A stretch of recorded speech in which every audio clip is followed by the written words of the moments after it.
Hello everyone, welcome back to this channel creative classes. I hope कि आप सभी ने नेल्सन मंडेला की वीडियो देख ली हो, जिससे अब जो हम करने जा रहे हैं उसमें आपको बहुत मदद मिलेगी। तो चलिए वीडियो को स्टार्ट करते हैं, लेकिन उससे पहले एक लाइक दे दीजिए और चैनल पे नए हैं तो चैनल को सब्सक्राइब कर दीजिए।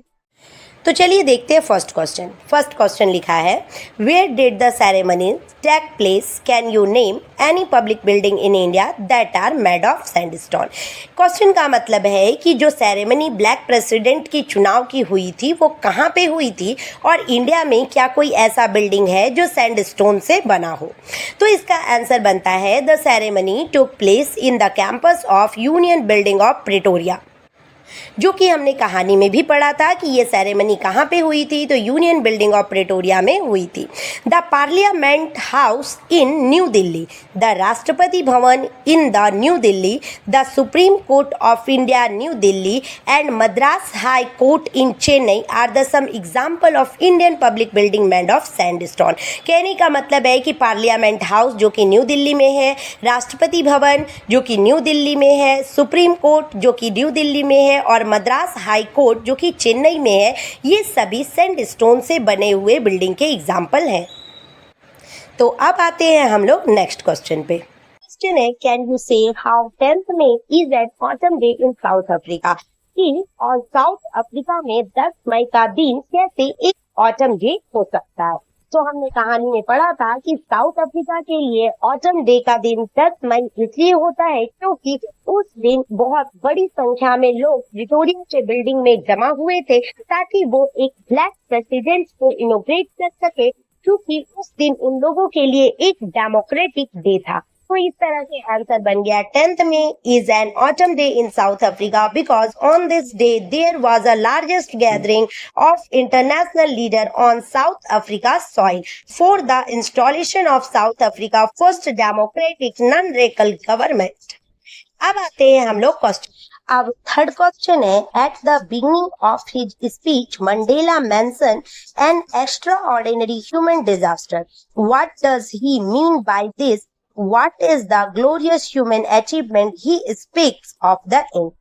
क्वेश्चन का मतलब है कि पहले में मंडेला ने मेंशन किया अपने स्पीच के स्टार्टिंग में कि एक्स्ट्राऑर्डिनरी ह्यूमन डिजास्टर जो लोगों ने फील की थी। तो आंसर बन रहा है, by human disaster Mandela mean to say that colored people have suffered a lot due to discrimination in the hand of white।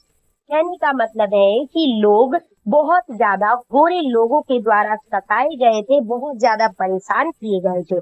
He considered it as great glorious human achievement that a black person become the president of a country where the blacks are not considered as human being and are treated badly। कहने का मतलब है कि जो black president चुने गए हैं, अब उनके द्वारा ब्लैक लोगों को नहीं परेशान किया जाएगा और किसी भी तरह का कोई उनको परेशानी या प्रताड़ना नहीं दी जाएगी, इसीलिए ये उनके लिए एक ग्लोरियस ह्यूमन एटीट्यूड था।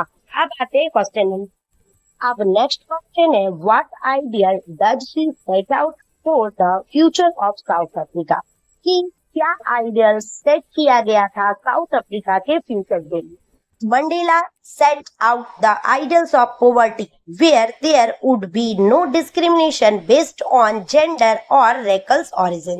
कहने का मतलब है कि मंडेला ने सेट किया था एक आइडियल जो कि वहां पे पॉवर्टी की थी और जेंडर रेकल्स ओरिजिन के बेस पर किसी भी तरह का कोई भेदभाव ना करना ही इस आदर्श के रूप में सेट किया गया था। नेक्स्ट क्वेश्चन है, what do the military general do?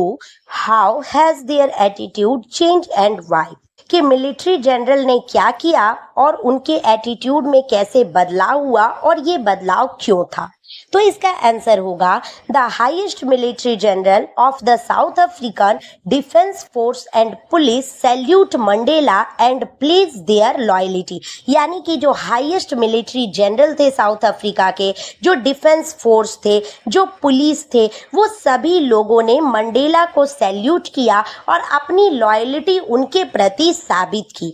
Their attitude toward black had taken great change. Instead of arresting a black, they saluted him. ये एटीट्यूड बदलाव जो दिख रहा था वो ब्लैक प्रेसिडेंट के होने के कारण दिख रहा था, क्योंकि यदि ब्लैक प्रेसिडेंट नहीं होते तो अब तक जो लोग उन्हें सैल्यूट कर रहे थे वो उन्हें गिरफ्तार कर चुके होते।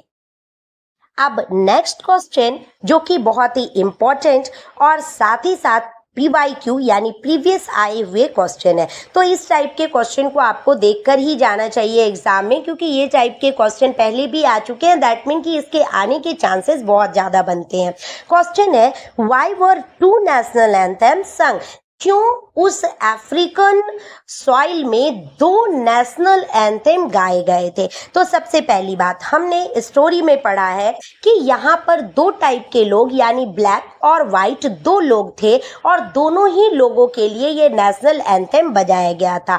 यानी कि on the day of the inauguration, 2 national anthem were sang, one by the white and other by the black. This symbolize the equality of black and white.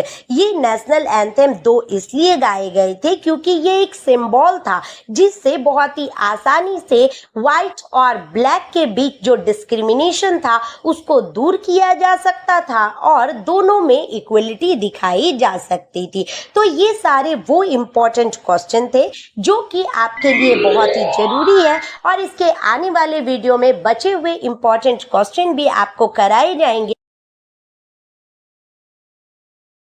तो ये सारे वो इम्पोर्टेंट क्वेश्चन थे जो कि आपके लिए बहुत ही जरूरी है और इसके आने वाले वीडियो में बचे हुए इम्पोर्टेंट क्वेश्चन भी आपको कराए जाएंगे और इसके प्रीवियस वीडियो में इस कहानी से जुड़ी हुई जितनी भी शॉर्ट कीज है या फिर जितनी भी जरूरी चीजें हैं वो बताई गई है। तो आप उस वीडियो को एक बार वॉच कर ले और इस क्वेश्चन आंसर को भी आपको देख लेना है और आने वाले वीडियो में मैं आगे बताऊंगी कि और कौन से इंपॉर्टेंट क्वेश्चन हैं जो कि आपके एग्जाम के लिए बहुत ही ज़्यादा इंपॉर्टेंट है। तो चैनल के साथ जुड़े रहिए। चैनल पे नए हैं तो चैनल को सब्सक्राइब कर लीजिए और वीडियो को अपने दोस्तों के साथ शेयर भी कीजिए।